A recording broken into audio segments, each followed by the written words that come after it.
Welcome to Rail Fans. I'm working solo today. Now that David's back in school, we're going to start some of the bigger projects on the layout, and I'm going to try and knock some of this out to limit our downtime on the layout. So I thought I would take you guys through what we're going to be doing today. If you're new to the channel, make sure you hit that subscribe button and leave a comment. Alright, so the main project I'm going to be working on is trying to get plaster cloth over the rest of the layout where I need to put that. We're kind of tired of looking at these risers and the foam everywhere in the layout and this plaster cloth back here. So I'm going to try and get the rest of the plaster cloth done here. Before I do that, I need to finish cutting out these sections here. I had put this liquid foam in here initially to fill some of the gaps on these risers, and honestly they're just not necessary. It wasn't necessary on the other side, so I'm just going to take a razor, trim this down. After that, I need to remove this access panel back here. I left, even though there are 8 lights inside of this building, there's only 2 wires that go down to the bottom of the layout, and I left a lot of slack in there. So after I get the foam cut, I'm going to remove this panel so I can work on the back of the layout. And what I need to do is simply slide these track connectors down here, and I should be able to just lift this panel out and set it aside while I work back here. So you guys can see this is kind of rounded out here, and I don't want to leave that kind of look on here when I go over this with the plaster cloth. So I'm just cutting these little bumps out here. My initial concern was that this was going to be too loud. These inclines were fairly loud when we installed them, even though they were sitting on top of 2 inches of foam. But this is easy enough. I'm almost done with this, and then we'll get that center access panel out. Now that I have that foam cleaned out, I'm going to take this panel out here, but before I do that, I'm just going to kind of go through what my goal is in this stage of the project. I want to get all of this, the inside and outside here of these inclines, covered with the plaster cloth up through the back here. I still need to add a little bit of foam back here, and so basically I'm going to stop right here because we are going to have a backdrop that comes through here anyway. So I'm going to address the rest of this portion when the backdrop's going in. I am also going to go over this regular plaster cloth that's here. You can see I have some stuff up there. I'm not worried about touching that. I'm not going anywhere near that. So the incline's over here, and then we're going to come all the way down the layout here. You see we have this, what's going to be kind of a mountaintop here with a cliff edge here. I am going to create, hopefully, a little bit of a lip with the plaster cloth right here. So I'm going to protect this board with some tape while I'm doing that. And then once I get that plaster cloth on there, I'm going to remove this panel because I need to continue along the back here. And that's pretty much the goal. We're just going to go up to this point right here. This pull out around this window back here that is in progress, that's going to be the same time that we're handling backdrop over here. Alright, I'm going to slide these track couplers down, and hopefully I left myself enough room to get this off.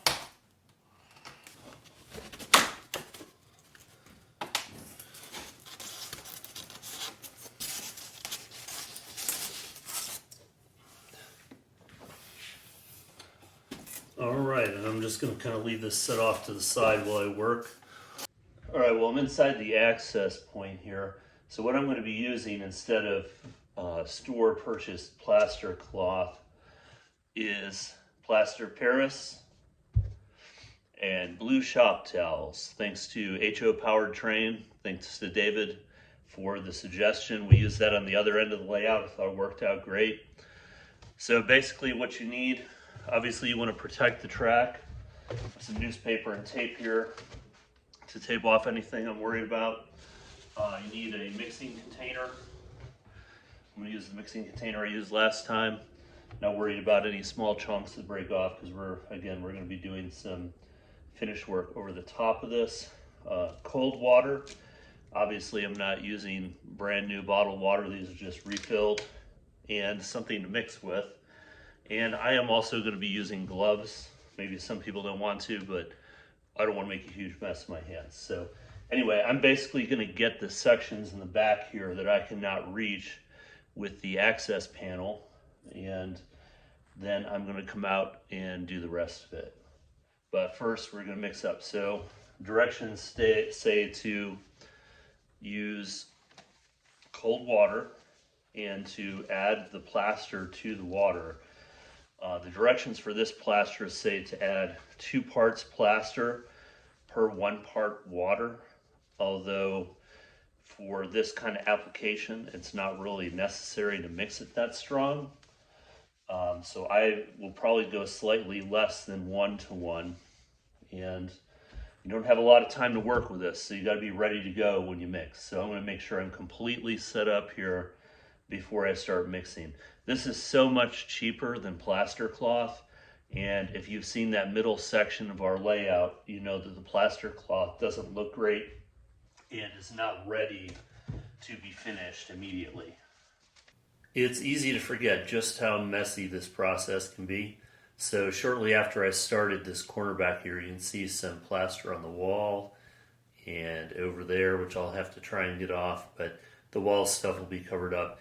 Anyway, I went back and I decided, okay, well, I've got to do a much better job preventing plaster from going everywhere on the layout, because it really is a pain to get it out of the track. So I went ahead, put some plastic down, taped off the rails on the outside here. I'm not worried about tape residue. I'm going to have to do a thorough cleaning anyway. And I basically get some pre-cut towels there, which I highly recommend if you're going to do like this whole section along the back here, right there where I'm going over this plaster cloth. I already have pre-cut pieces for the exact size I need, since those are all the same. Got my tape along this piece right here. So since I am going to put on a clean set of gloves right now, I think what I'm going to do actually is start right here on this section and do the front. And then once I get the little lip that I'm going for here, I'm going to remove this piece and finish everything off.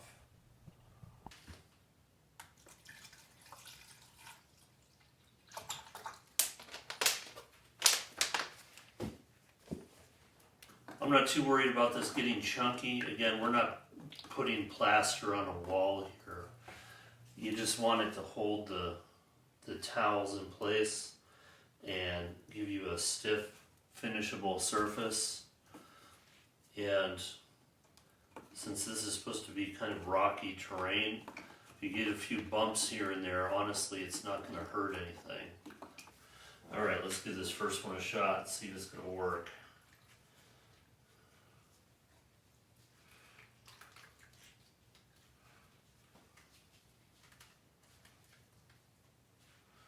As you can see, there's, even when you're doing this, you get little chunks going everywhere, so you're going to be kind of aware of that. Alright, so I do have the tape along this thing, but basically I want to create a little bit of an edge on the top.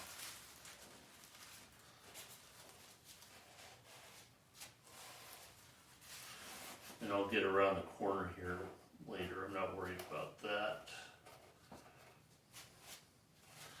So right here is what I'm thinking of.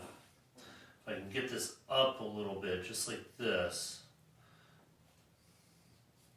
then when I remove this board, it should stay sticking up in the air, and that way when I want to remove this, I'll have a removable top of this tunnel, or this mountaintop that we're building. So again, I don't worry too much about the wrinkles. I'm not a pro at this anyway, but I don't worry too much about the wrinkles because any kind of rock formation is not going to be smooth anyway.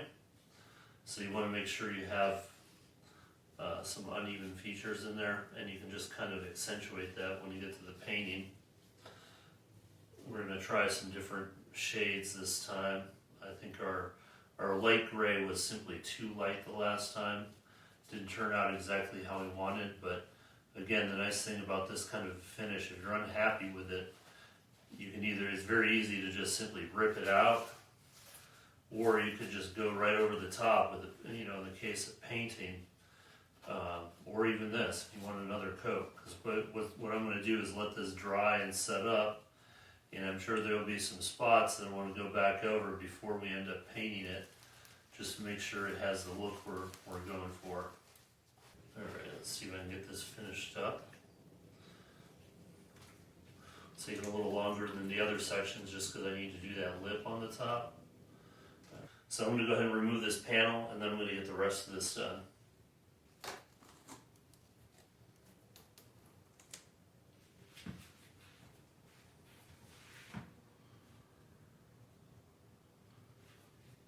And it looks like this lip along here is going to stay how I want it.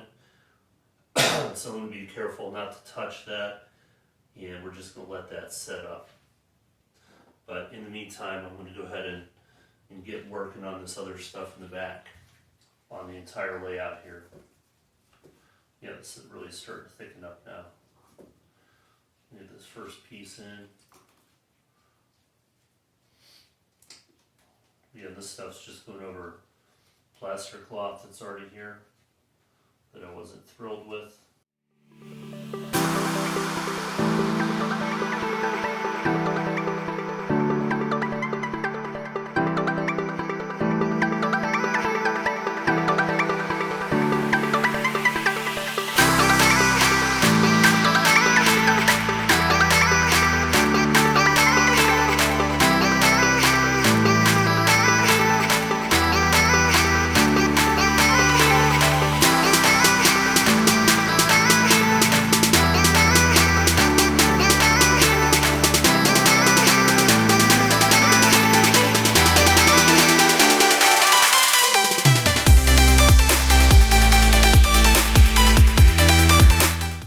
Alright, let's just take a brief look at what we're working with now. I didn't do this all on the same day, so you can see like this section's wet. And some more stuff back there. So everything is covered up. It's going to look like a disaster here. The easiest way to clean that up is simply let the plaster dry and crack it out of there. So I've got my water bottles and stuff here. So I am intentionally not cleaning this up right now because I don't want any of this powder or liquid to make its way into the track or the floor here. So here's this section. And here we are with the finished product after dried and cleaned up. So got some spots to touch up on here. Overall, pretty happy with how this first coat turned out. So for example, right here, and any visible seam like this, I'm going to come back before we do any painting and put a little plaster over here to kind of hide the gaps. But overall, I think that looks a lot better. Here is this little cliff face with the board in place, and we're going to have something along the edge of this that kind of comes this way, so you shouldn't see that seam. You can see this seam right here, so obviously we've got to touch that up. But you can see, nice easy cleanup. Everything's done. So I think we're officially done with this step for now, and to touch up, and then we'll move on to painting. There were some sections still a little damp today, so I'm going to let that dry. There's another seam I got to cover up. I'm going to let that finish drying.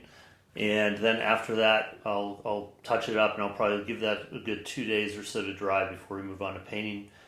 So probably time to think of another project we can work on until then. So stay tuned for part 2, and we'll catch you guys in the next one.